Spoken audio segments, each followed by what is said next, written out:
3 जनवरी 2026 Bengaluru east के रामामूर्ति नगर में काफ़ी शांति का माहौल था। और संकल्प निलाया नाम की एक बिल्डिंग के सेकंड फ्लोर में एक 34 साल की औरत रहती थी, जो एक सॉफ्टवेयर इंजीनियर थी और एक एक्सेंचर में काम करती थी। बेंगलुरु की रहने वाली शर्मिला पिछले 1.5 साल से बेंगलुरु में थी अपने काम की वजह से, और उसके साथ उसकी एक फ्रेंड भी रहती थी जो आसाम से थी। लेकिन उसी दिन वो अपने होम टाउन आसाम गई हुई थी। उसी बिल्डिंग में नेक्स्ट डोर एक लड़का रहता था जिसका नाम कर्नल कुरई था। वो एक 18 साल का पीयूसी स्टूडेंट था, और एज ए पड़ोसी होने के नाते शर्मिला उसे काफ़ी अच्छे से जानती थी, उस पर ट्रस्ट करती थी। लेकिन जो कर्नल कुरई था, वो शर्मिला का उसके साथ वन साइडेड ऑब्सेशन था, और वो उसे काफ़ी ज़्यादा पसंद करता था, और उसे ऐसा लगता था कि शर्मिला भी उसे काफ़ी पसंद करती है। लेकिन शर्मिला ने कभी उसे एक्सेप्ट नहीं किया। और जब उसे उस दिन उस रात पता चलता है कि उसकी जो फ्रेंड है वो घर पर नहीं है, तो उसके बाद वो एक बहुत ही ज़्यादा गलत कदम उठा लेता है। लगभग 9 से 10:45 के बीच वो स्लाइडिंग बालकनी विंडो से फ्लैट के अंदर घुसता है, और उसने ज़बरदस्ती ही शर्मिला से कोऑपरेट करने, यानी कि सेक्सुअल फेवर की वो बात करता है। जिसके बाद जो शर्मिला थी वो उसे साफ मना कर देती है। वो चिल्लाती है और उसे जाने के लिए कहती है, और यहीं से सिचुएशन काफ़ी ज़्यादा बिगड़ जाती है। रिजेक्शन और गुस्से में वो फेटल एक्ट कर देता है और शर्मिला का गला दबाता है। कुछ ही मिनट्स के स्ट्रगल के बाद शर्मिला बेहोश हो जाती है। उसे लगता है कि वो मर चुकी है, और पैनिक में आकर वो सभी एविडेंस मिटाने की कोशिश करता है, जिसके लिए वो शर्मिला की फ्रेंड के रूम से कुछ कपड़े और कुछ चीज़ें लेकर आता है और उनमें आग लगा देता है। उसे लगता है कि आग में चलकर सब कुछ ख़त्म हो जाएगा, लेकिन आग ज़्यादा भड़क जाती है, और उसके बाद वो शर्मिला का फ़ोन लेकर उसी बालकनी विंडो से भाग जाता है जिससे वो अंदर आया था। लगभग 10:30 बजे बिल्डिंग का ओनर धुआं देखता है और फायर डिपार्टमेंट को कॉल करता है।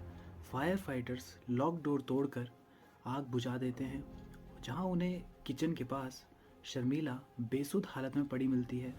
उसे हॉस्पिटल ले जाया जाता है, जहां डॉक्टर उसे डेड डिक्लेयर कर देते हैं। पहले सबको लगता है कि शॉर्ट सर्किट की वजह से और स्मोक इलेनेशन के कारण उसकी जान चली गई, और यही मान लिया जाता है शुरू में। लेकिन जो शर्मिला का एक दोस्त था के रोहित, उसको बात हज़म नहीं हो रही थी और कुछ चीज़ें मैच नहीं कर रही थी। इसी वजह से पुलिस को दोबारा कंप्लेंट दी जाती है, जिसके बाद क्राइम सीन दोबारा चेक किया जाता है, और पुलिस ये साफ तौर पर उसके बाद कह देती है कि शॉर्ट सर्किट का कोई प्रूफ नहीं मिला। जो आग थी वो जानबूझकर लगाई गई थी, और फोरेंसिक रिपोर्ट से ये साफ पता लग जाता है कि जो डेथ थी वो आग लगने से पहले हुई थी, और उसका कारण था सफोकेशन।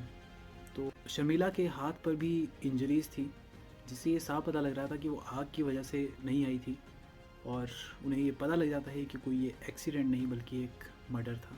टेक्निकल और डिजिटल एविडेंस ने पुलिस को सीधा नेक्स्ट डोर नेबरर कर्नल कुरई तक पहुंचा दिया, और 10 जनवरी 2026 को उसे उसके घर से अरेस्ट कर लिया गया, कोर्ट में पेश किया गया, जहां से उसे पुलिस कस्टडी मिली। और पुलिस के मुताबिक इंटेरोगेशन उसने बताया कि शर्मिला के साथ उसका ऑब्सेशन था, और रिजेक्शन के बाद उसे काफ़ी गुस्सा आया, और मर्डर करने के बाद एविडेंस मिटाने के लिए उसने आग लगाई। और इसी के तहत, मतलब भारतीय न्याय संहिता के तहत, फिर उसे मर्डर, असॉल्ट अटेम्प्ट और एविडेंस डिस्ट्रॉय करने के चार्जेस लगाए गए। और इसी के कारण भारतीय न्याय संहिता के तहत उस पर मर्डर, सेक्स असॉल्ट अटेम्प्ट और एविडेंस डिस्ट्रॉय करने के चार्जेस लगाए गए। जो केस एक सिंपल फायर एक्सीडेंट लग रहा था, वो निकला एक प्लान्ड मर्डर, जिसमें ट्रस्ट ऑब्सेशन और गुस्से ने एक मासूम ज़िंदगी छीन ली, क्योंकि कभी कभी आग सच छुपाती नहीं बल्कि उसे और तेज़ रोशनी में उजागर करती है। दोस्तों, अगर आपको ऐसे ही रियल क्राइम केसेस सुनना पसंद है तो मेरे चैनल मिस्ट्री क्राइम्स हब को सब्सक्राइब करें। और इस केस के रिलेटेड अगर कोई भी कुछ भी पता चलता है तो उसके बारे में ज़रूर बताएं, और अगर मुझे भी चलेगा तो मैं भी ज़रूर बताऊंगा। तो मिलता हूँ आपसे अगली वीडियो में, तब तक के लिए सेफ़ रहे दोस्त।